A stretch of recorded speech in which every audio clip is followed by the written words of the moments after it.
Hi friends, இந்த வீடியோல embedded system and IoT designல உள்ள MQTT message queuing telemetry transport so அந்த question பத்தி பார்ப்போம். So message queuing telemetry transport வந்து பேசிக்காவே நமக்கு வந்து messaging system தான். ஒரு எக்ஸாம்பிள் அப்புறம் அதுல இருக்கக்கூடிய ஒர்க் ஃப்ளோ டயக்ராம் உங்களுக்கு புரிஞ்சிருச்சுன்னா ரொம்ப ஈஸியா புரிஞ்சிரும். ஸோ பேசிக்கா இதுல என்ன பண்ணுவோம்னா பப்ளிஷ் சப்ஸ்கிரைப் மாடல் தான் நம்ம யூஸ் பண்றோம். ஸோ பப்ளிஷ் சப்ஸ்கிரைப் மாடல்லாம் வேற ஒன்றும் இல்லை, ஒரு டேட்டா பப்ளிஷ் ஆகும், அந்த டேட்டாவை சப்ஸ்கிரைபர் வந்து எடுத்துப்பாங்க. ஸோ பேசிக்கா நான் இப்போ வீடியோ போடுறேன், அப்ப நான் என்ன பண்றேன், யூடியூப் வந்து ஒரு சர்வர் மாதிரி நான் வச்சுட்டேன்னா நான் வந்து வீடியோவை பப்ளிஷ் பண்றேன். அப்ப நான் வந்து ஒரு கிளைண்ட், நான் வந்து என்ன பண்றேன், என்னோட டேட்டாவை யூடியூப்ன்ற ஒரு புரோக்கருக்கு வந்து நான் என்ன பண்றேன், ஃபீட் பண்றேன். சோ ஃபீட் பண்ண அந்த டேட்டாவை யூடியூப் வந்து உங்களுக்கு என்ன கொடுக்கும், notification or recommendation topic wise கொடுக்கும். நீங்க அப்ப என்ன பண்ணுவீங்க, என்னோட சேனலுக்கு சப்ஸ்கிரைப் பண்ணி வச்சிருந்தீங்கன்னா அந்த டேட்டாஸ் வந்து உங்களுக்கு நோட்டிபிகேஷன்ஸ்ல கெட் பண்ணும். சோ சப்ஸ்கிரைப் பண்ணிருந்தீங்கன்னா மட்டும்தான் உங்களுக்கு வந்து அந்த சிஸ்டம் யூடியூப் வந்து அந்த புரோக்கர் வந்து என்ன பண்ணும், அதை சென்ட் பண்ணும். சோ பேசிக்கா இதை ஞாபகத்தில் வச்சிருந்தீங்கனாலே MQTT ரொம்ப ஈஸி. சோ ஃபுல் ஃபார்ம் என்னன்னா message queuing telemetry transport. So message queuing is a lightweight messaging protocol. So messaging protocol, it is a lightweight designed for constrained devices, அதாவது limited devices, like network capacity ரொம்ப கம்மியா இருக்கும் அந்த மாதிரி டிவைசஸ்க்குலாம் low bandwidth தான் use பண்ணும், high latency or unreliable networks. ஓகேவா, இந்த மாதிரி டிவைசஸ்க்குலாம் நம்ம என்ன யூஸ் பண்றோம், இந்த message queuing telemetry transports use பண்றோம். It is widely used in internet of things, IoT applications-ல ரொம்ப widely யூஸ் பண்றோம் for devices to cloud or device to device communications. ஓகேவா, சோ பேசிக்கா மெசேஜிங் டூல்னா என்னது, கம்யூனிகேஷன்ஸ்ல யூஸ் பண்றோம். சோ MQTT-னா என்னன்றதை பார்த்துட்டோம். இதுல என்ன யூஸ் பண்ணுதுன்னா பப்ளிஷ் சப்ஸ்கிரைப் மாடல். இது ஆக்சுவலா இதுதான் யூஸ் பண்ணும், பப்ளிஷ் சப்ஸ்கிரைப் மாடல். MQTT வந்து பேசிக்கா இதுதான் model. So runs over TCP or IP protocol. Devices, அதாவது clients can publish messages to a broker. பேசிக்கா இந்த பப்ளிஷ் சப்ஸ்கிரைப் மாடல்லாம் என்னன்றதுக்கு ஷார்ட்டா கொடுத்திருக்கோம். Devices அப்படின்னா நான் இப்போ ஒரு டிவைஸ் இருக்கேன்னா can publish messages to broker.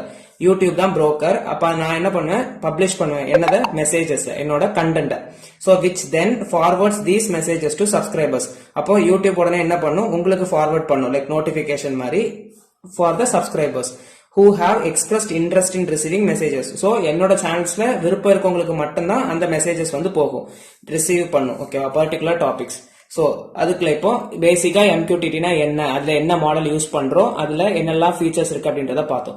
இப்போ இந்த MQTT மாடல் நமக்கு தெரிஞ்சிருச்சு, பப்ளிஷ் சப்ஸ்கிரைப் மாடல் அப்படின்றது. அப்ப அதை பத்தி பேசிக்கா ஃபுல்லா இனி நம்ம டீடைல்டா பார்க்க போறோம். அப்ப அதுல ஃபர்ஸ்ட் என்ன பார்க்கணும், காம்பனன்ட்ஸ் என்னெல்லாம் இருக்கு அப்படின்றத பார்க்கணும். சோ காம்பனன்ட்ஸ் பார்த்தோம்னா நமக்கு ஆல்ரெடி இப்போ 3 சிஸ்டம் நம்ம பார்த்துட்டோம். MQTT ஒரு கிளைண்ட்னா பேசிக்கா இப்ப புரோக்கர் இருக்குன்னா பப்ளிஷரையும் நம்ம கிளைண்ட் தான் சொல்லுவோம், கன்சியூமர் ஆர் சப்ஸ்கிரைபரையும் நம்ம வந்து கிளைண்ட் தான் சொல்லுவோம். நானும் கிளைண்ட் தான், நீங்களும் கிளைண்ட் தான், யூடியூப் தான் புரோக்கர். அப்ப கிளைண்ட் கன்ஃபியூஸ் பண்ணிக்க தேவையில்ல. கிளைண்ட்ல நமக்கு 2 டைப்ஸ். இந்த புரோக்கர் கூட யாரெல்லாம் கனெக்ட் ஆகுறாங்களோ அவங்க எல்லாருமே கிளைண்ட் தான். அப்ப பப்ளிஷரும் கிளைண்ட் தான், இந்த சப்ஸ்கிரைபரும் கிளைண்ட் தான். புரோக்கர் வந்து யாருன்னா நம்ம யூடியூப். அப்ப இங்க பார்த்தோம்னா காம்பனன்ட்ஸ்ல நமக்கு என்னெல்லாம் இருக்கு, MQTT கிளைண்ட், அதாவது கிளைண்ட் வந்து பப்ளிஷரா இருக்கலாம்.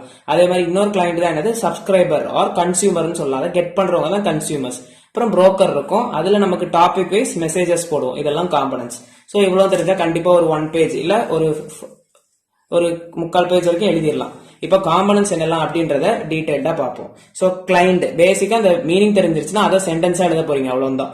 கிளைண்ட்னா என்னது, எனி டிவைஸ், அது பப்ளிஷராகவும் இருக்கலாம், சப்ஸ்கிரைபராகவும் இருக்கலாம், நானாவும் இருக்கலாம், நீங்களாவும் இருக்கலாம், that connects to the broker. Broker கூட கனெக்ட் பண்ணக்கூடிய ஆள். புரோக்கர்னா யாரு, a server that receives messages from publishers and routes them to the appropriate subscriber. So broker என்ன பண்ணும், சப்ஸ்கிரைபர்ட்ட இருந்து மெசேஜை ரிசீவ் பண்ணும், அந்த மெசேஜை கிளைண்ட்டுக்கு, அதாவது நம்மளோட சப்ஸ்கிரைபருக்கு ஃபார்வர்ட் பண்ணி கொடுக்கும். டாபிக்ஸ்னா என்னது, messages are published to topics, அதாவது நம்மளோட சப்ஸ்கிரைபர் வந்து என்ன, பப்ளிஷர் வந்து என்ன பண்ணும், புரோக்கருக்கு மெசேஜை சென்ட் பண்ணும். அப்ப அந்த மெசேஜை வந்து எப்படி சென்ட் பண்ணும், டாபிக் வைஸ். நான் இப்போ பிளேலிஸ்ட் ரிலேட்டடா போடுறேன்ல, அதே மாதிரி டாபிக்ஸை நீங்க பிளேலிஸ்ட் ஞாபகத்தில் வச்சிருந்தா கூட ஓகே தான். அப்போ ஒரு பிளேலிஸ்டுக்கு கீழே நான் என்னெல்லாம் கண்டென்ட் கொடுக்கணுமோ அந்த கண்டென்ட் கொடுப்பேன். அப்ப messages are published to topics which are essentially named channels that subscribes can listen to. ஓகேவா, அது பேசிக்கா பாயிண்ட் தான்.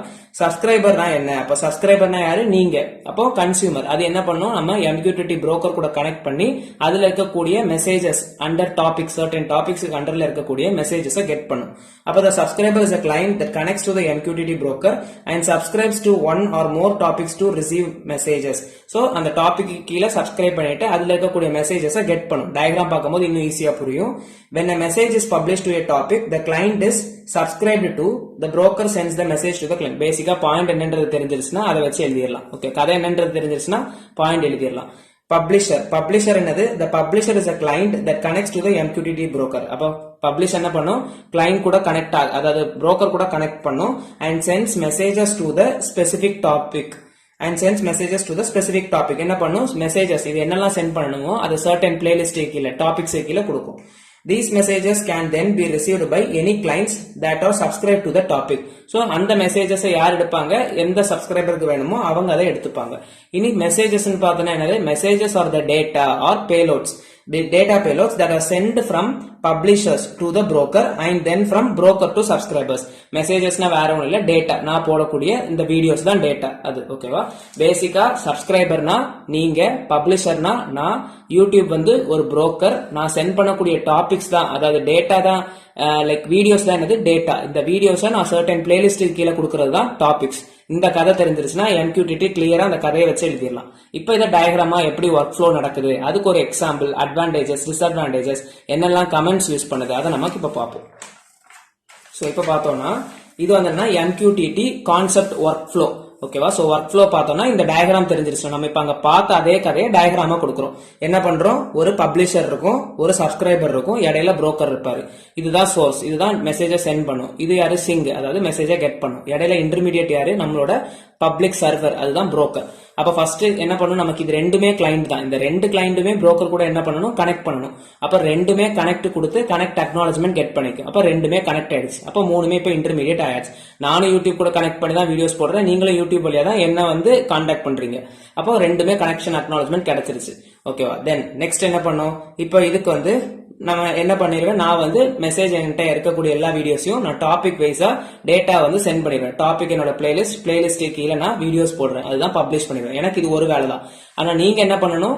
நீங்க என்னோட டேட்டாவை பப்ளிக் அந்த டாபிக் கீழே கெட் பண்ணணும்னா ஃபர்ஸ்ட் நீங்க என்ன பண்ணிருக்கணும்? சப்ஸ்கிரைப் பண்ணிருக்கணும். அப்ப சப்ஸ்கிரைப் பண்ணிருந்தீங்கன்னா டாபிக் வைஸ் உங்களுக்கு வந்து கிடைக்கும். சோ அந்த சப்ஸ்கிரைப் பண்ணிட்டீங்கன்னா சப்ஸ்கிரைப் அக்னாலஜ்மெண்ட் கிடைச்சிரும். சோ தட் நீங்க லிங்க் ஆயிட்டீங்கன்னா, அதாவது இதை நீங்க பேசிக்கா எப்படி ஞாபகம் வச்சிருக்கலாம்னா, இப்ப நீங்க சப்ஸ்கிரைப் பண்ணிட்டீங்க அப்படின்னா உங்களுக்கு என்ன கிடைக்கும்? நோட்டிபிகேஷன்ஸ் கிடைக்கும். அதுதான் அக்னாலஜ்மெண்ட் வச்சுக்கோங்க.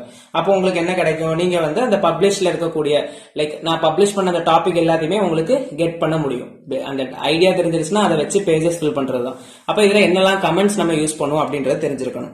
கனெக்ட், இங்க நம்ம பார்த்த அதே கமெண்ட் தான். கனெக்ட்னா என்னது? கிளைண்ட் வந்து ரிக்வெஸ்ட் சென்ட் பண்ணும். எதுக்கு? MQTT புரோக்கர் கூட கனெக்ட் ஆகணும். கிளைண்ட் யாரா வேணுமோ இருக்கலாம், பப்ளிஷராவும் இருக்கலாம், இல்ல அது ஒரு கன்சியூமரா ஆர் சப்ஸ்கிரைபராவும் இருக்கலாம்.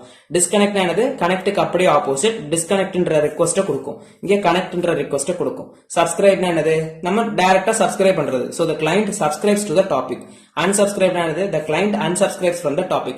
ஓவராலா நீங்க கதை உங்களுக்கு என்னெல்லாம் பாயிண்ட்ஸ் எழுத முடியுமோ அதெல்லாம் எழுதுங்க. நான் கீவேர்ட்ஸ் இதெல்லாம் கொடுத்துருக்கேன். நெக்ஸ்ட் வந்து என்னன்னா சப் பப்ளிஷ். இந்த பாயிண்ட்ஸ் தான் எழுதணும், இப்படியே தான் எழுதணும் அப்படின்றது கிடையாது. கான்செப்ட் புரிஞ்சிருச்சு, உங்களுக்கு பாயிண்ட்ஸ் எழுத முடியும்னா நீங்க என்ன பாயிண்ட்ஸ் வேணுமோ எழுதிக்கலாம். பட் ரிலேட்டடா இருக்கணும், அவ்வளவுதான். இதெல்லாம் கீவேர்ட்ஸா நமக்கு எழுதிக்கலாம், ஓவராலா டச் அப் பாயிண்ட்ஸ் மாதிரி. சோ பப்ளிஷ் பார்த்தோம்னா the client publishes messages to the MQTT broker. பப்ளிஷோட வேலை அதுதான்.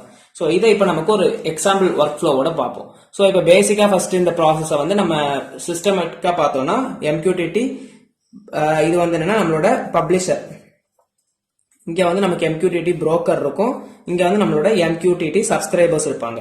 சப்ஸ்கிரைபர்ஸ்னா கன்சியூமர்ஸ். ஓகேவா? சோ நான் இப்ப வந்து என்ன பண்ணுவேன்? ரிக்வெஸ்ட் மெசேஜ் சென்ட் பண்ணுவேன். லைக் ஃபர்ஸ்ட் ரிக்வெஸ்ட் பண்ணி கனெக்ட் பண்ணதுக்கு அப்புறம் மெசேஜ் வந்து நான் சென்ட் பண்ணிருவேன். அதை டாபிக் வைஸ் நான் போட்டிருப்பேன். இதுல கன்சியூமர் 1 கன்சியூமர் 2 எல்லாம் சப்ஸ்கிரைபர்ஸ் வந்து லிங்க் பண்ணிருப்பாங்க. இப்ப டாபிக் 1ல இந்த கன்சியூமர் 1க்கும் கன்சியூமர் 2க்கும் வேணும்னா அவங்க இந்த கண்டென்ட்ஸ் எடுப்பாங்க. லைக் இப்போ எம்பெடட் சிஸ்டம் வேணும்லவங்க அந்த டாபிக்ஸ் எடுப்பாங்க. இதே இது வந்து நமக்கு ஆர்டிபிஷியல் இன்டெலிஜென்ஸ் வேணும்னா அந்த கன்சியூமர்ஸ் அதுல இருந்து எடுப்பாங்க. ஓகேவா? பட் ஓவராலா என்ன பண்ணிருக்கணும்? சப்ஸ்கிரைப் பண்ணிருக்கணும். இதை இப்ப எக்ஸாம்பிள் வைஸ் பார்த்தோம்னா, சோ பேசிக்கா நமக்கு யூடியூப்ல சப்ஸ்கிரைப் பண்ணாதான் டேட்டா எடுக்க முடியும்ன்றது கிடையாது. பட் எக்ஸாம்பிளுக்கு ஞாபகத்தில் வச்சுக்கோங்க. அப்படி சோ எக்ஸாம்பிள் இப்ப பார்த்தோம்னா டெம்பரேச்சர் பேஸ் பண்ணி நம்ம ஒரு எக்ஸாம்பிள் எடுப்போம். சோ IoT பேஸ்லயே நம்ம பண்றோம். டெம்பரேச்சர் சென்சார்ஸ் யூஸ் பண்ணி அந்த டேட்டா வந்து நம்ம கெட் பண்ணி அதை என்ன பண்றோம்? ஸ்டோர் பண்ணி வச்சுக்கிறோம் சர்வர்ல. சோ அந்த டேட்டாவை நம்ம மொபைல் அப்ளிகேஷன்ஸ் யூஸ் பண்ணி நம்ம என்ன பண்றோம்? ஆக்சஸ் பண்றோம். அதுதான். சோ என்னோட டெம்பரேச்சர் சென்சார் நோடு வந்து நான் என்னது? என்னோட பப்ளிஷரா கெட் பண்றேன். இதுதான் என்ன பண்ணுது? டெம்பரேச்சர் சென்சார் வந்து சென்சார்ஸ் மெஷர் பண்ணி அதை வந்து டெம்பரேச்சர்ன்ற ஒரு டாபிக் கீழே பப்ளிஷ் பண்ணுது எவ்வளவு டெம்பரேச்சர் அப்படின்றத. அப்போ அதெல்லாம் ஒரு சர்வர்ல சேவ் ஆகி வைக்குது. அந்த சர்வர் தான் என்னது புரோக்கர். அப்ப அந்த சர்வர் என்ன பண்ணும், சோ இன்கேஸ் நமக்கு வந்து இப்ப நான் கம்ப்யூட்டர் வழியா அந்த டேட்டா வந்து நான் ஆக்சஸ் பண்ண போறேன் அப்படின்றத பாக்குறேன், இல்ல ஒரு மொபைல் டிவைஸ் வழியா நான் ஆக்சஸ் பண்றேன்னா ஃபர்ஸ்ட் நான் என்ன பண்ணணும், அந்த சர்வர் கூட நான் லிங்க் பண்ணணும். அதுக்கு சப்ஸ்கிரைப் டு டெம்பரேச்சர், அந்த சர்வர்ல இருக்கக்கூடிய டெம்பரேச்சர்ன்ற டாபிக் கீழே நான் சப்ஸ்கிரைப் பண்ணிருக்கணும். அதே மாதிரி இப்ப நான் போன் வழியாவும் யூஸ் பண்றேன்னா சப்ஸ்கிரைப் பண்ணிருக்கணும். சப்ஸ்கிரைப் டு டெம்பரேச்சர்ன்ற டாபிக்கு நான் சப்ஸ்கிரைப் பண்ணிருந்தேன்னா நான் ரிக்வஸ்ட் பண்ணதுக்கு அப்புறம் எனக்கு என்ன கிடைச்சிரும், பப்ளிஷ் பண்ணிரும் இந்த டேட்டாவை என்ன டெம்பரேச்சர் அப்படின்றது. சோ பேசிக்கா ஒரு சிம்பிள் எக்ஸாம்பிள் கொடுத்து எக்ஸ்பிளைன் பண்ணா போதும். தென் அட்வான்டேஜஸ் அப்ளிகேஷன்ஸ்லாம் கொடுக்கணும். இது பேசிக்கா பாயிண்ட்ஸ். இந்த எப்பவுமே ஒரு கொஸ்டின் படிக்கும் போது அட்வான்டேஜஸ் அண்ட் அப்ளிகேஷன்ஸ்லாம் கொடுக்கும் போது நமக்கு 2 மார்க்ஸ்ல எதர் அது யூஸ் ஆகும், ஆர் எல்ஸ் 13 மார்க்ல நமக்கு பேஜஸ்க்கு பாயிண்ட்ஸ் பத்தலனா ஆட் ஆன் பாயிண்ட்ஸா கொடுக்கலாம். சோ அட்வான்டேஜஸ் பார்த்தோம்னா low bandwidth usage, like network capacity ரொம்ப கம்மியா இருக்கக்கூடிய டிவைசஸ்லாம் யூஸ் பண்ணலாம். Efficient for low power devices, simple, easy to implement, supports quality of service levels, high scalability, flexibility, ரிலையபிளா இருக்கும், பெர்சிஸ்டன்ட் நெட்வொர்க்கிங் இருக்கும். இதெல்லாம் அட்வான்டேஜஸ். சோ அப்ளிகேஷன்ஸ் பார்த்தோம்னா பேசிக்காவே நமக்கு என்னது ஓவர் அட்வான்டேஜஸ்னா ஐஓடில என்னது நமக்கு smart home, smart cities, agriculture, health care இது எல்லாத்துலயுமே யூஸ் பண்றோம். வியரபிள் டிவைசஸ் இது எல்லாத்துலயுமே. தென் நமக்கு என்னது industrial automation, transportation and logistics எல்லாத்துலயுமே ஓவரால் நம்ம இந்த MQTT யூஸ் பண்றோம். பேசிக்கா இது என்னது message queuing telemetry transport. So மெசேஜை கியூயிங் பண்றது, ஓகேவா, டெலிமெட்ரி டிரான்ஸ்போர்ட்டிங் சிஸ்டம். சோ இதை பேஸ் பண்ணி உங்களுக்கு MQTT ல என்னெல்லாம் பாயிண்ட்ஸ் எழுதலாம் அப்படின்றது கேதர் பண்ணிருக்கோம். சோ இது ஒரு இம்பார்ட்டன்ட் கொஸ்டினும் கூட. சோ பிடிச்சிருந்துச்சுன்னா லைக் பண்ணுங்க, ஃப்ரெண்ட்ஸுக்கும் ரெக்கமெண்ட் பண்ணுங்க, சோ தட் அவங்களுக்கும் யூஸ்ஃபுல்லா இருக்கும். சோ சப்ஸ்கிரைப் பண்ணிக்கோங்க. தேங்க்யூ.